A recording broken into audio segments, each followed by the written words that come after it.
Have you ever felt alone, down, or lost interest in an activity you once used to be passionate about and kept it to yourself due to thinking that no one will understand? My name is Katheryne, and today I'll be talking about the causes and consequences of depression in Latinos living in the United States.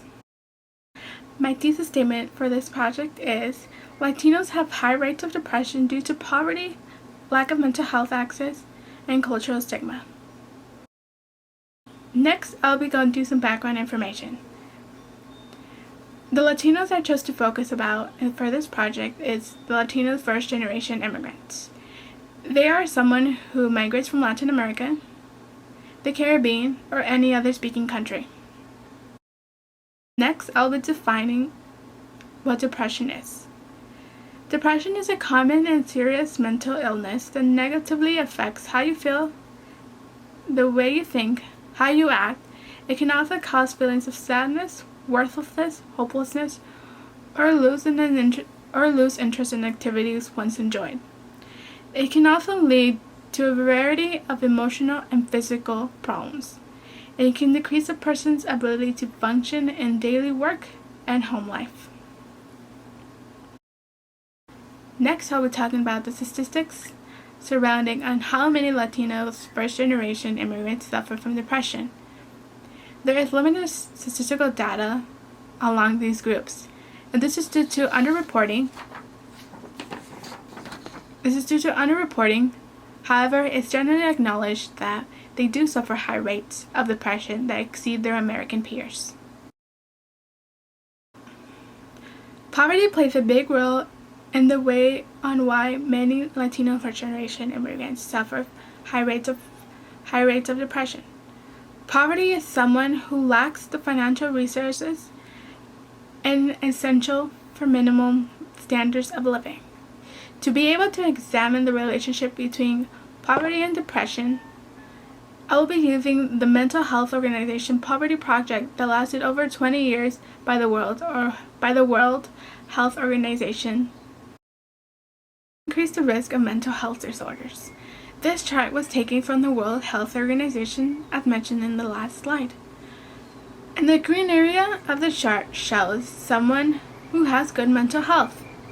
Someone who has good mental health often has good nutrition, they have good education, they have secure jobs, secure housing, as well as they can afford high quality health insurance, compared to the counterparts of someone who does not have good mental health. Someone who does not have good mental health often suffers from bad nutrition, that they are not able to afford healthier options and often go for the bad, quick option. They also cannot afford or have access to good education. They have poor living conditions, as well as worry if they can pay the next rent bill or not. And lastly, they cannot afford or access high quality health insurance. Often people who are living in poverty level, they suffer other health conditions, such as asthma, obesity, and high blood pressure. Just as important as these other health conditions are, we should be concerned about our mental health as well, since depression is one of the top 3 chronic health problems in the United States. As you can see, there's a 15-point difference between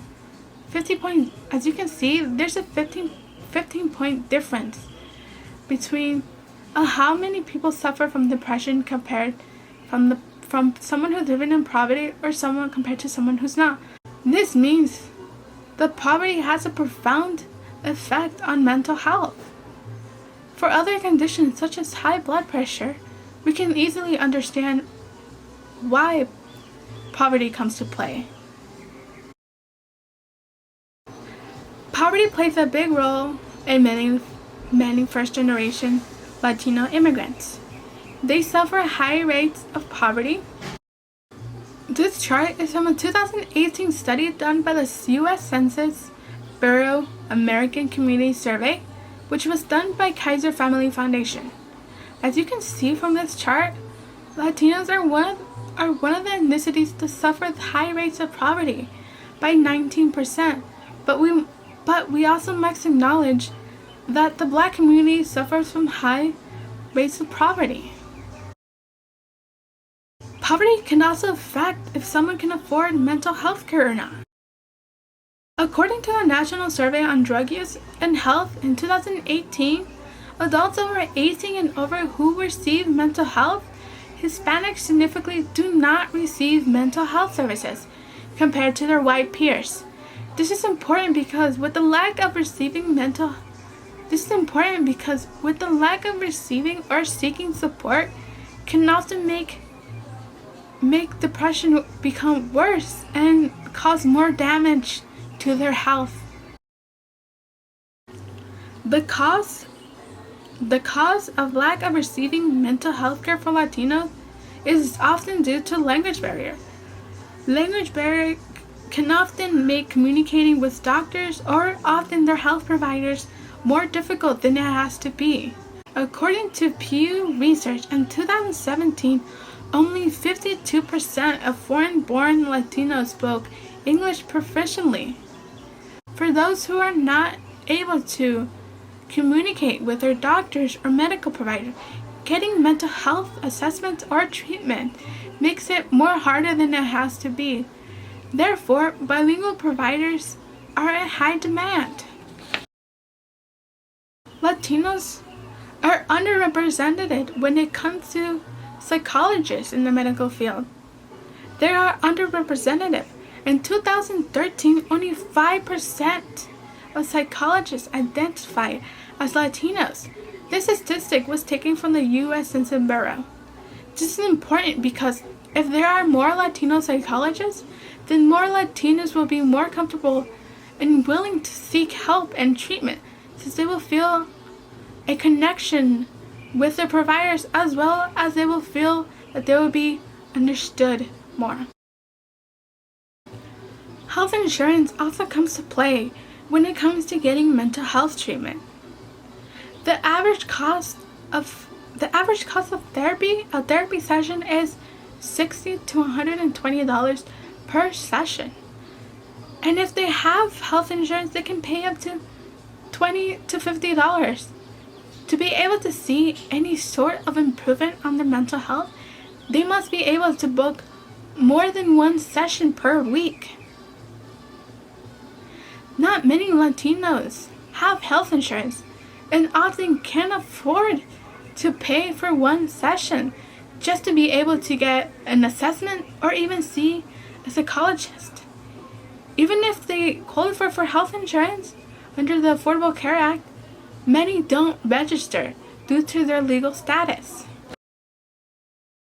The third and major factor I'm going to talk about on why many Latinos don't seek mental health support is often due to cultural stigma.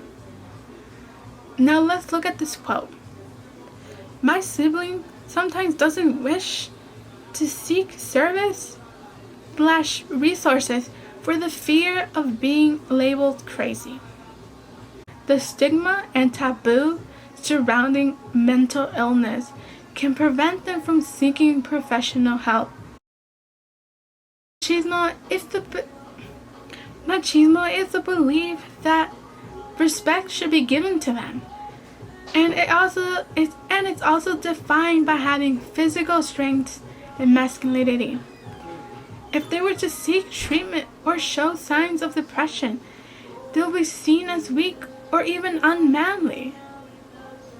And they are supposed to be seen as the man of the household and strong and not show any emotions.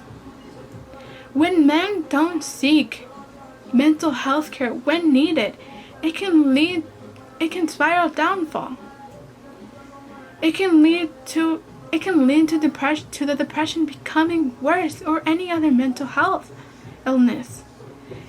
They can become violent and often develop unhealthy habits such as excessive drinking. Not only does cultural stigma affect men, it affects everyone else in the Latino community. The fear that they will be labeled negatively. In the Latino community, mental illness is often associated to being locals, which means crazy.